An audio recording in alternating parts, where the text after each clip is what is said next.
પાકિસ્તાન વધુ એક વખત પોતાની નાપાક હરકતો કરતું નજરે પડી રહ્યું છે। પાકિસ્તાને પરમ દિવસની જેમ ગઈકાલે રાત્રે પણ જમ્મુ પોખરણ સહિતના સરહદ વિસ્તારમાં સતત ગોળીબાર અને ડ્રોન હુમલાનો પ્રયાસ કર્યો। જો કે ભારતીય સેનાએ એર ડિફેન્સ સિસ્ટમની મદદથી તમામ ડ્રોન તોડી પાડ્યા। તો સંરક્ષણ મંત્રાલયના સત્તાવાર નિવેદન મુજબ ભારતમાં 26 સ્થળ પર ડ્રોન જોવા મળ્યા હતા। ભારતમાં ઉત્તરમાં બારામુલ્લાથી લઈને દક્ષિણમાં ભુજ સુધી ડ્રોન જોવા મળ્યા હતા। કેટલાક ડ્રોન સશસ્ત્ર હોવાની પણ શંકા છે, ત્યારે પાકિસ્તાને એલઓસી અને આંતરરાષ્ટ્રીય સરહદ પારથી હુમલા કર્યા હતા। ભારતમાં બારામુલ્લા, શ્રીનગર, અવંતીપોર, નાગરોટા, જમ્મુ, ફિરોઝપુર, પઠાણકોટ, ફઝિલ્કા, લાલગઢ જટ્ટા, જેસલમેર, બાડમેર, ભુજ, કાર્બેટ અને લખીનાળામાં ડ્રોન જોવા મળ્યા હતા।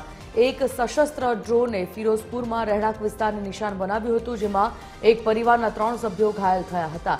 હાલ ભારતીય લશ્કરી દળો હાઈ એલર્ટ પર છે। તંત્રએ સરહદી વિસ્તારમાં રહેતા લોકોને ઘરમાં રહેવાની સલાહ આપી છે। સાથે કહ્યું છે કે લોકોએ ગભરાવાની જરૂર નથી, પરંતુ સતર્કતા રાખવી જરૂરી છે।